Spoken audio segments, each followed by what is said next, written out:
L'art de la scène? Voilà, je vous le dis, je suis sorcier.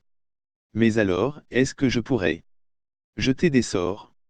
Pratiquer la magie blanche ou la magie noire, oui. Cela va peut-être vous faire sourire, car je fus autrefois celui qui vous surprend sur scène. Celui qui utilise la dextérité et les illusions d'optique pour vous transporter dans un autre monde? Moi, votre dévoué magicien. Apprendre la sorcellerie. Rien à voir avec la grande sorcellerie, me direz-vous. Détrompez-vous. Entre cette dernière et la prestidigitation, il n'y a qu'un pas. Et ce pas, je pense que tout bon magicien l'a déjà franchi au moins une fois. En effet. Comment vous faire frémir, comment vous impressionner sans avoir compris et maîtrisé les fondements même de la grande sorcellerie. Un magicien digne de ce nom, que dis-je, un sorcier digne de ce nom s'en imprégnera à tel point que vous ne douterez pas de ses pouvoirs magiques. Alors, à votre tour. N'hésitez plus à devenir sorcier. Que signifient les couleurs en magie? Il faut savoir être patient, et surtout guetter tous les faits inhabituels. Lorsque l'on débute, on peut rater totalement tout ce que l'on tente. Mais pire que cela, il se peut que vous déclenchiez d'autres sortilèges sans le vouloir. L'exemple récent d'un ami qui est allé trouver un chaman, mauvaise idée, pour retrouver l'être aimé. Il a retrouvé de la famille mais c'est pas vraiment ce qu'il espérait. As-tu un objectif précis? Que t'apportera le fait de devenir sorcière? Les études de toutes les matières t'aideront probablement dans ta quête. N'en néglige aucune, elles sont complémentaires. Les langues, la philo, l'histoire, la géo, etc., te permettront d'être à l'aise dans la lecture des textes, et aussi de pouvoir communiquer avec n'importe quels êtres vivants ou non vivants. Les mathématiques, physique et autres matières scientifiques t'apporteront toute la connaissance utile pour comprendre le fonctionnement des choses et d'en maîtriser le fonctionnement. La voie est longue, sois patiente et nous pourrons partager beaucoup plus de choses. Rituel d'amour ou de haine, pour la richesse ou la faillite, la puissance ou la déchéance, la vie et pourquoi pas, la mort. On peut presque tout demander à Hécate, mais c'est elle qui en dernier ressort décide si l'action demandée est en accord avec sa vision des mondes. Attention cependant, il ne s'agit pas de faire n'importe quoi au nom des puissances de l'occulte. On ne peut déclencher l'amour d'une personne s'il y a une incompatibilité totale au départ, il n'est pas possible d'espérer gagner au jeu à coup sûr, précise-t-elle.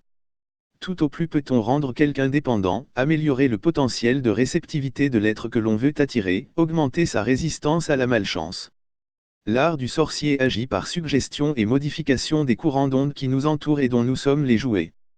Tout bon pratiquant des arts magiques crée son propre égrégore par la multiplication de ses rituels, mais il ne peut jamais prétendre le maîtriser complètement.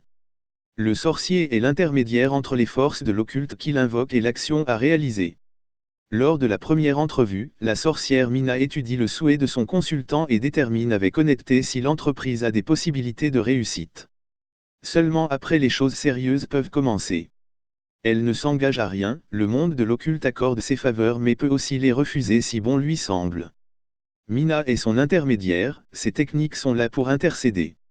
Statuettes de cire appelées daguides, poignards, feu, encens, eau, et parfois sans le sien sont ses principaux instruments de travail, les autres, elle ne saurait les dévoiler sans trahir les secrets qui la lient à la longue chaîne ancestrale de ses maîtres. Voici les domaines dans lesquels vous pourrez obtenir une aide précieuse. Problèmes de divorce et crise conjugale. Éviter la malchance et protection contre les dangers. Réussir aux examens et attirer la clientèle. Problèmes de santé et d'impuissance sexuelle. Désenvoûtement et talisman protecteur. Magie chamanique et culte vaudou. Pratiquer un rituel efficace pour attirer un homme à distance résout ces problèmes. Bénéficier d'un retour d'affection. Le rendre fou de moi. Se venger de son ex. Sauver son couple. Attirer son attention. Récupérer son ex. Envoûter un homme. Favoriser la loi d'attraction. Faire durer une passion. Faire un mariage parfait. Trouver la bonne personne. Attirer un homme marié. Rencontrer un homme qui vous plaît et qui éprouve un sentiment amoureux. Transformer de l'amitié en amour. Trouver son âme sûre, rencontrer l'amour ou le retrouver. Le rendre amoureux de moi. Reconquérir un amour perdu. Faire une purification de son corps astral. Développer son magnétisme pour se faire aimer. Lutter contre les maléfices et les sortilèges d'amour. Développer mon pouvoir de séduction pour l'intéresser. Rituel pour attirer un homme. Les 10 francs MOYNS pour ces situations, il existe différentes solutions dans le domaine de la croyance religieuse, du mystique ou des sciences occultes. La prière. Prière à Dieu et au Tout-Puissant. Prière aux saintes et aux saints. Prière aux anges et aux archanges. Prière aux entités de l'amour. Le rituel. De protection, d'attraction, de séduction. D'amour, de retour d'amour. D'envoûtement, de désenvoûtement, d'ensorcellement. L'incantation et l'invocation magique du bien. Magie amour et envoûtement d'amour. Sortilège, charme, pentagramme magique. Chaque cas mérite une analyse approfondie. Vous souhaitez aller encore plus loin, je vous invite à cliquer ci-dessous pour découvrir un nouveau ritu. Vous voulez faire bouger les choses, je suis une vraie initiée aux pratiques de l'occulte qui aide ses consultants. Rien ne remplacera jamais le dialogue, l'écoute, l'attention afin de mieux comprendre votre problème et vraiment vous aider à le résoudre en peu de mots, réagir pour ne pas subir. Statuettes de cire appelées daguides, poignards, feu, encens, eau, et parfois sans le sien sont ses principaux instruments de travail, les autres, elle ne saurait les dévoiler sans trahir les secrets qui la lient à la longue chaîne ancestrale de ses maîtres. Vous ne pouvez pas vous déplacer, faites parvenir par courrier postal, pas par Internet, un descriptif précis et manuscrit de votre problème, professionnel, affectif, couple, voisinage, etc. Joignez le maximum d'informations et d'éléments dont vous disposez de vous et le cas échéant des personnes concernées, photos, mèches de cheveux, écriture, adresse, profession, date de naissance, situation matrimoniale, ainsi que votre numéro de téléphone fixe ou portable, votre adresse et si possible. Votre adresse mail. Les éléments matériels sont importants, ce sont eux qui permettront à la sorcière Hécate de ressentir la situation pour mieux vous aider. Après réception, analysez avec vous ses possibilités d'intervention, vous assure de la confidentialité de sa réponse et vous assure de la confidentialité de sa réponse sorcière Mina. Attention, pour une meilleure qualité de réponse prévoyez un délai d'acheminement postal, inutile de contacter le secrétariat uniquement pour s'assurer de la réception de votre courrier. Cadeau sorcière, le savez-vous? Le fil tribal du vœu. Un fil noir noué autour du poignet, signe tribal des pratiquants des arts de l'occulte, il serait capable d'exaucer le vœu de celui qui le porte. Présenté avec sa perle noire en hématite véritable, le fil noir tribal du vœu est le catalyseur de votre demande intime. Lorsque vous recevez votre fil tribal, vous devez le nouer, ou faire nouer par une autre personne, autour de votre poignet, droit ou gauche sans importance. En même temps que vous nouez votre fil tribal, vous devez faire votre vœu.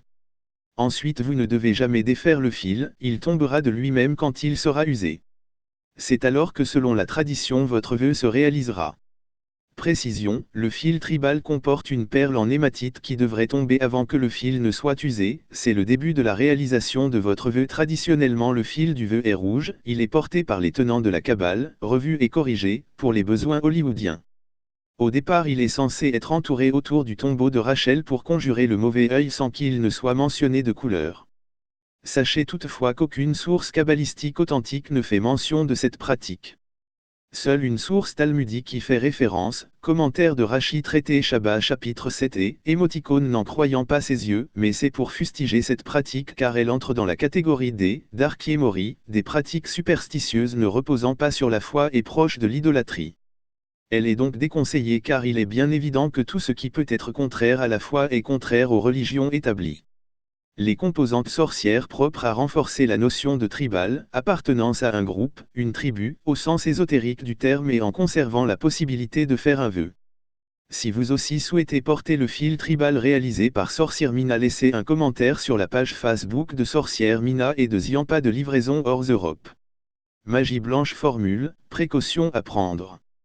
Personne ne doit faire de magie sans se protéger. Se laver les mains avant et après chaque manipulation ou incantation fait partie des premières précautions. L'eau, purificatrice, elle peut être utilisée comme dérivateur, c'est-à-dire qu'elle absorbe à votre place les mauvaises pensées, les ondes négatives, les effets nocifs des vibrations de retour.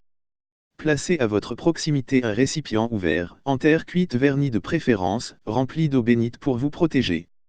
L'eau doit être changée tous les jours et vidée dans la cuvette de vos toilettes. Attention! Vos intentions ne doivent être que positives et dans le seul but de faire le bien. Le choc de retour est multiplié par 3, si votre intention est pour le bien, vous recevrez 3 fois plus de bien, si votre intention est pour le mal, vous recevrez 3 fois plus de mal, pouvant vous provoquer des états de fatigue et plus gravement encore, de maladie. Magie blanche recette, l'importance de la lune. La lune joue un rôle très grand dans tous les rituels de magie blanche. Elle fait même beaucoup plus que cela, puisqu'elle joue un rôle très important dans notre existence. La magie tient compte des influences de la Lune, mais aussi, elle profite de toute la potentialité qu'elle nous offre. Voilà la raison pour laquelle tout rituel doit être planifié selon les lunaisons. Par exemple, un rituel pour accroître la prospérité, pour trouver l'amour, pour séduire, verra son influence accrue de façon considérable s'il est conduit durant la phase ascendante de la Lune, c'est-à-dire de la nouvelle Lune à la pleine Lune. Un rituel pour décroître, par exemple pour vous aider à perdre du poids ou à chasser une mauvaise habitude, aura plus d'impact s'il est fait durant le cycle descendant de la Lune, soit de la pleine Lune en descendant. Quant à la pleine Lune, elle constitue le moment optimum pour la culmination d'un rituel de prospérité.